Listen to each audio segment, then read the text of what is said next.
नमस्कार दोस्तों, top 10 current affair में आपका स्वागत है। आज हम लोग जो प्रश्न देखेंगे उसमें से 5 होगा करंट अफेयर का क्वेश्चन और बाकी जो 5 होगा वह हम हिस्ट्री के प्रश्न इसमें लेके आए हैं। तो चलिए हम देखते हैं आज कौन कौन से क्वेश्चन इंपॉर्टेंट हैं जो हो सकता है एग्ज़ाम में पूछा जा सके। देखिए, पहला प्रश्न है, किस राज्य ने ब्लू ड्यूक तितली को राज्य तितली का दर्जा दिया है? यह सिक्किम स्टेट है। सिक्किम स्टेट अपना राज्य स्टेट को मतलब अपने राज्य तितली का घोषणा किया है और उसके लिए जो चुना है उसका नाम है ब्लू ड्यूक तितली। इस तितली की खासियत क्या है? यह जो हिमालय का एरिया होता है, हिमालय के एरिया में 1500 मीटर तक की ऊंचाई तक यह तितली पाई जाती है। उसके ऊपर यह नहीं मिलती है। तो हालांकि ये इम्पोर्टेंट नहीं है, नहीं पूछा जाएगा। आप बस इतना याद रखेंगे कि ब्लू ड्यूक को सिक्किम ने अपना राज्य तितली बनाया है। ठीक है। अगर हम दिल्ली की बात कर रहे हैं तो दिल्ली चर्चा में क्यों रहा? दिल्ली बहुत चीज़ों के लिए चर्चा में रहा, लेकिन यहाँ पे हम बात करेंगे दिल्ली में एक हुआ भारत ड्रोन महोत्सव। ये हुआ है दिल्ली में और प्रधानमंत्री इसकी मतलब इनॉग्रेशन करते हैं। तो आप प्रधानमंत्री अगर किसी भी चीज़ के इनॉग्रेशन करते हैं तो थोड़ा सा इम्पोर्टेंट हो जाता है, थोड़ा नहीं बहुत हो जाता है। तो आप याद रखेंगे भारत ड्रोन महोत्सव पूछा जा सकता है कहाँ हुआ है, दिल्ली में हुआ है और कौन उसका उद्घाटन किए, वो करते हैं प्रधानमंत्री जी। ठीक है। चलिए दूसरा क्वेश्चन देख लेते हैं। दूसरा है, पहला औद्योगिक बायोटेक पार्क कहाँ बनाया जा रहा है? भारत का ये पहला औद्योगिक बायोटेक पार्क बन रहा है। यह बन रहा है जम्मू एंड कश्मीर में। और जम्मू कश्मीर का अगर हम डिस्ट्रिक्ट की बात करें, यह है कठुआ डिस्ट्रिक्ट। हालांकि डिस्ट्रिक्ट नहीं पूछेगा, आप जम्मू कश्मीर सिर्फ याद रखेंगे।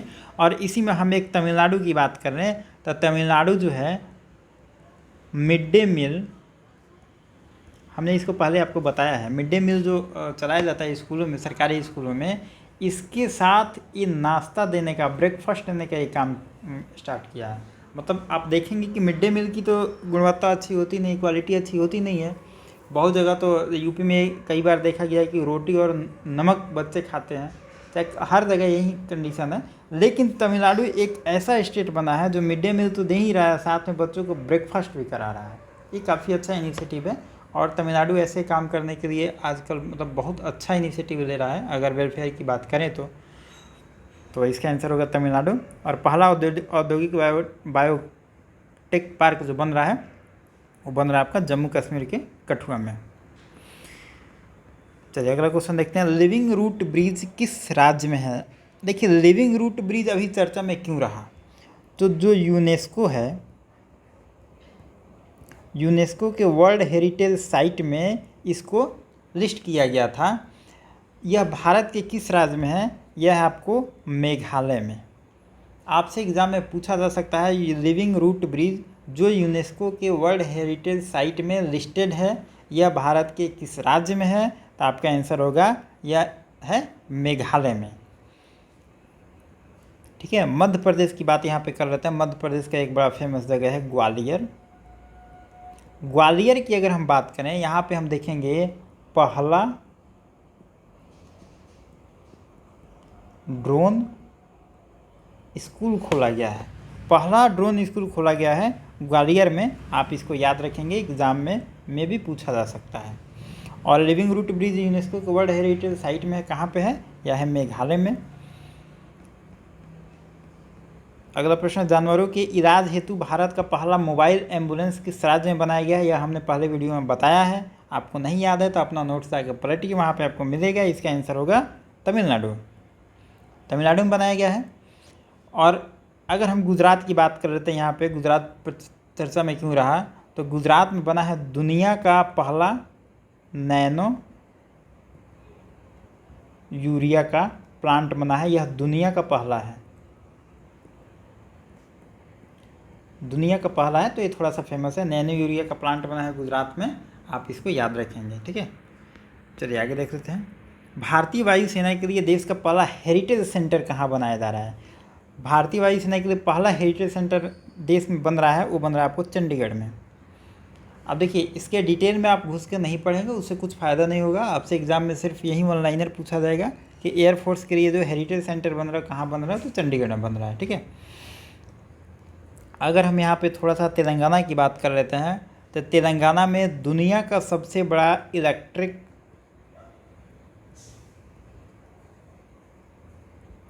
थ्री व्हीलर फैक्ट्री बन रहा है। आप देखेंगे कि इलेक्ट्रिक जो व्हीकल है उस पर बहुत अभी फोकस किया जा रहा है। तो इलेक्ट्रिक थ्री व्हीलर व्हीकल जो है दुनिया का सबसे बड़ा बन रहा है, ये बन रहा है तेलंगाना में। ये बहुत बड़ी अचीवमेंट है भारत के लिए कि दुनिया का इतना दुनिया का सबसे बड़ा फैक्ट्री अगर किसी फील्ड का बने और अपने देश में बने तो एक अच्छा अचीवमेंट है। तो आप याद रखेंगे तेलंगाना में ये सब प्रश्न बन सकते हैं, ये सब इम्पोर्टेंट है। ठीक है, नेशनल इंटरनेशनल दोनों में कवर होगा तो ये एग्ज़ाम में आपसे पूछा जा सकता है। चलिए अब थोड़ा सा हम हिस्ट्री के प्रश्न देख लेते हैं कौन कौन से हैं। देखिए, कई बार आप हड़प्पा सभ्यता पढ़े होंगे या सिंधु घाटी सभ्यता, दोनों एक ही अगर आप पढ़ते होंगे तो आपसे यह सब प्रश्न पूछा जाता है कि हड़प्पा में क्या मिला है, इसमें कि कौन सही नहीं है, मतलब कौन गलत है। इसमें हमने सभी सही को दिया है कि आपको दिक्कत नहीं हो, ये भी सही है, ये भी सही है, ये भी सब सही है। इसमें हड़प्पा में मिला है R37, ये क्या है, एक कब्रिस्तान है।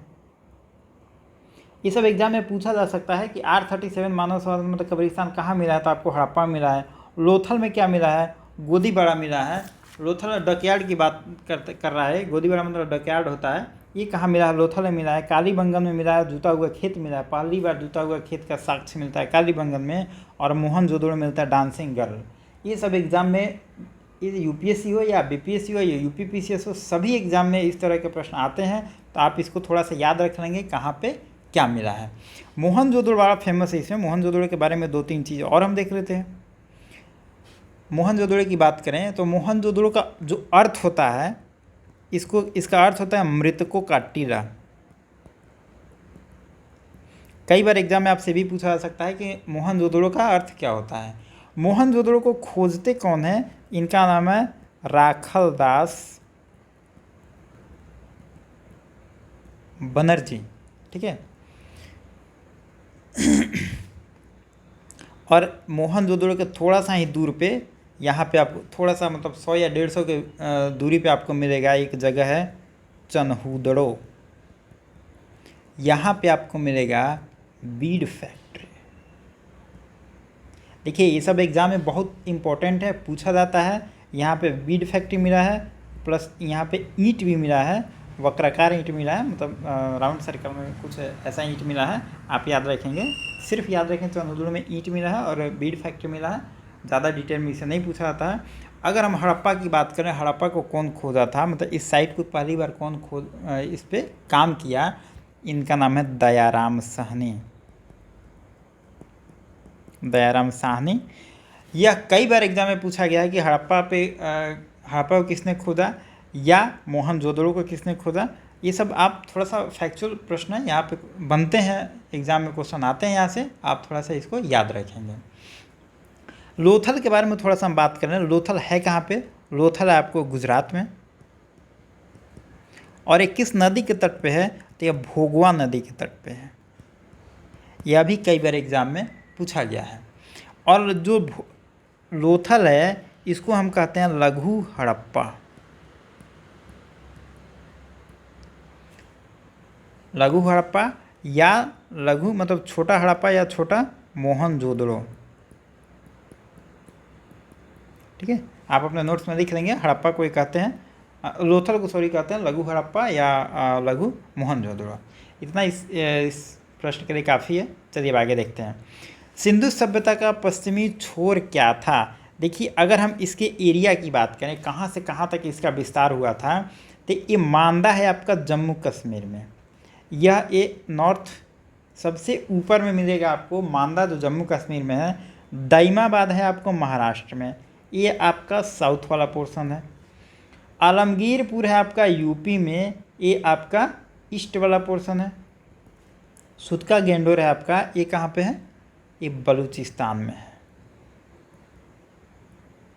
ये आपका सबसे वेस्ट में है। आपसे क्वेश्चन में पूछा गया है वेस्टर्न छोर क्या है, आपका सुतका गेंडोर आंसर होगा।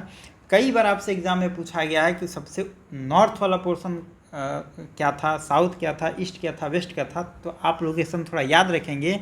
और अगर हम हड़प्पा का या सिंधु घाटी सभ्यता का अगर हम विस्तार कहें कि किस शेप में था, तो वह ट्रायंगुलर शेप में था।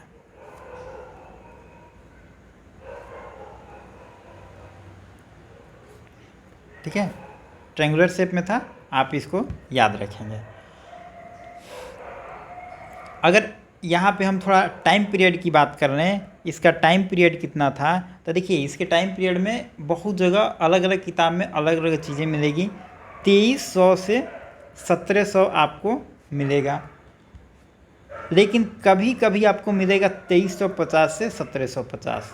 ठीक है, आपको इस पे नहीं जाना है कि 23, देखिए 50 साल का अंतर पे नहीं होगा, कहीं कहीं आपको मिलेगा 2400 से 1800, ये भी मिल सकता है। लेकिन इसका अगर हम बेस्ट आंसर कहें, सबसे सटीक होता है 2350 से 1750, आप इसी को आंसर मारेंगे।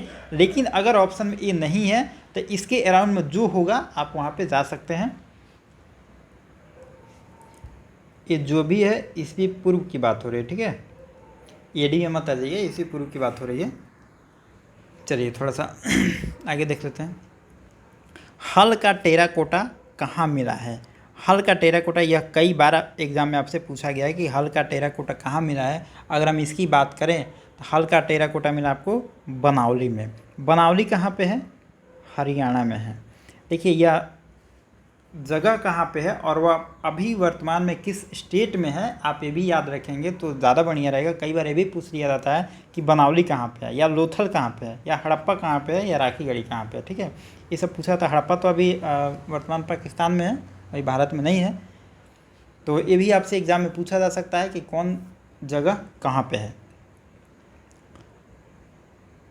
चलिए, हड़प्पा काल का दूसरा सबसे बड़ा प्राप्त स्थल कौन है? देखिए हर जगह आपको बुक में मिलेगा कि हड़प्पा का पहला जो सबसे बड़ा जगह है वह है आपका राखीगढ़ी, ये पहला है।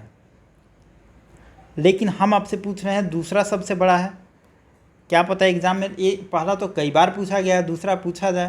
तो ये दूसरा की अगर हम बात करें तो दूसरा है धौलावीरा। और धौलावीरा है कहाँ पे? यह गुजरात में है। और गुजरात का जो डिस्ट्रिक्ट है कच्छ के रन में, वहीं पे धौलावीरा है, सबसे बड़ा है। और धौलावीरा में मिला क्या है, यहाँ पे हम बात करते हैं, ये मिला रॉक कट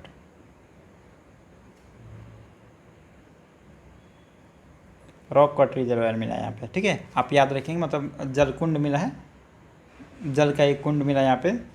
तो धौलावीरा में आप दो चीज़ याद रखेंगे, ये हड़प्पा काल का दूसरा सबसे बड़ा स्थल है और यहाँ पे मिला है रॉक कट रिजर्वायर मिला है। देखिए धौलावीरा की एक और ख़ासियत है कि अगर हम यहाँ की सोसाइटी की बात करें, हड़प्पा में जो रहने का लोगों का घर था वो दो तरीके का था।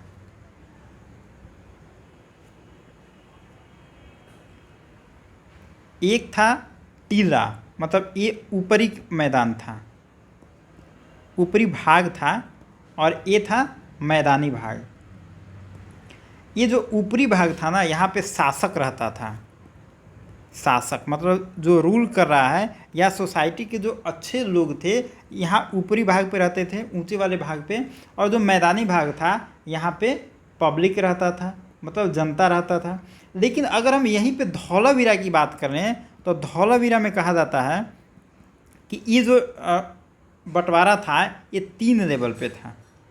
एक तो ऊपरी भाग था, मध्य भाग था, और तीसरा निम्न भाग था। मतलब यहाँ पे तो शासक रहता था और यहाँ भी एक निम्न भाग था और यहाँ पे लोअर पार्ट था। मतलब कह सकते हैं कि धौलावीरा एक ऐसा जगह था जहाँ पे रहने का जो लोगों में रहने का अंतर था, सोसाइटी में लोगों को रहने का जो अंतर था, 3 भागों में बटा हुआ था। बाकी सभी हड़प्पा के कालों में देखेंगे तो रहने का लोगों का जो तरीका था वो सिर्फ 2 तरीके में बटा था, ऊपरी भाग और मैदानी भाग में। ठीक है, ये मेंस जब पढ़ेंगे तो वहाँ पे इसको डिटेल में पढ़ा जाता है। दूसरा अगर हम बात कर रहे हैं यहाँ पे कि थोड़ा सा हड़प्पा के बारे में हम और चीज़ देख लेते हैं, कहीं एग्ज़ाम में कुछ पूछा जाए। हड़प्पा में पूजा होता था, पूजा पाठ लोग करते थे। पूजा किसकी लोग करते थे? पशुपति की पूजा करते थे। पशुपति कौन है? शिव। शिव की पूजा यहाँ पे होती है हड़प्पा काल में। तो कई बार आपसे एग्जाम में पूछा जाता है कि हड़प्पा में किसकी पूजा होती थी, ब्रह्मा विष्णु महेश शिव वगैरह ऑप्शन में दे देगा, तो आप शिव पशुपति को ऑप्शन में टिक मारेंगे। मूर्ति इसमें बनी है, किस टाइप से मूर्ति बनी है? तो मूर्ति बनाने का जो टेक्निक है उसका नाम है लॉस्ट वैक्स टेक्निक। यह एग्ज़ाम में आपसे कई बार पूछा गया है कि जो हड़प्पा काल में मूर्ति बनी है वो किस टेक्निक से बनी है? तो लॉस्ट वैक्स टेक्निक से बनी है यहाँ पे मूर्ति, आप इसको भी याद रखेंगे। इसकी थोड़ा लिपि की बात कर लेते हैं हम।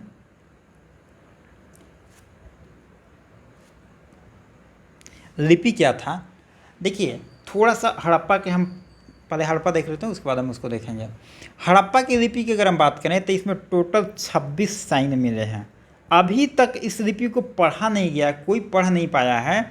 और इसको कहा जाता है कि हम लोग जो लिखते हैं लेफ़्ट टू राइट लिखते हैं, इसको राइट टू लेफ़्ट लिखा गया है। ठीक है, अभी इस लिपि को पढ़ा नहीं गया है और इसको, इस लिपि का नाम है, आप नाम याद रखेंगे, एग्ज़ाम में कई बार इसको पूछा गया है,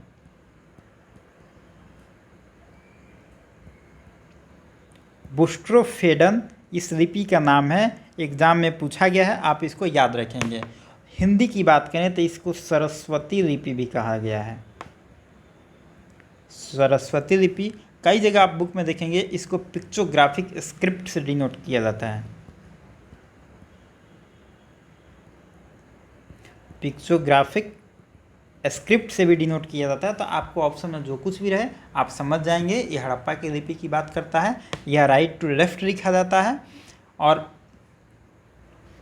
ये जो लिखने का, इसके लिपि के लिखने का जो तरीका है वो अभी का जो गोंड ट्राइब है, गोंड ट्राइब है, इस ट्राइब में इस तरीके की लिखावट हमें थोड़ा मिलता है कि गोंड ट्राइब थोड़ा सा उससे मिलता जुलता है। ये भी देखिए, यह प्रश्न आज तक नहीं बना है अभी। ये भी पूछा जा सकता है कि हड़प्पा का जो लिपि है या सिंधु सभ्यता की जो लिपि अभी तक पढ़ी नहीं गई है उसके साथ से हमें किस ट्राइब में देखने को मिलता है? तो आपको आंसर होगा गोंड में। ठीक है, अब इसके पहले, सबसे पहले जो लिपि है उसको हम कहते हैं सुमेरिया सभ्यता, सुमेरियन सभ्यता। हालांकि यह आपके एग्ज़ाम में यह सिलेबस का पार्ट नहीं है, लेकिन फिर भी कभी कभी यहाँ से प्रश्न बन जाते हैं। और कई बार प्रीलिम्स में यहाँ से पूछा है कि सबसे पहली सभ्यता कौन सा है? सुमेरियन सभ्यता है। और इसकी जो पहली लिपि थी उसकी नाम की, उसका हम नाम देखें, उसका नाम है क्यूनिफॉर्म लिपि, क्यूनिफॉर्म लिपि। हालांकि ये सिलेबस का टॉपिक नहीं है, लेकिन आपसे एग्ज़ाम में ऐसा प्रश्न बना हुआ है, कई बार पूछा हुआ है, तो हमने सोचा इसको कवर कर दें। ठीक है, ये लिपि वगैरह हो गया, इतना काफ़ी है, इसमें इससे ज़्यादा तो नहीं बताना है। अब देख रहे थे हड़प्पा और मोहनजोदड़ो को जुड़वा राजधानी किसने कहा है?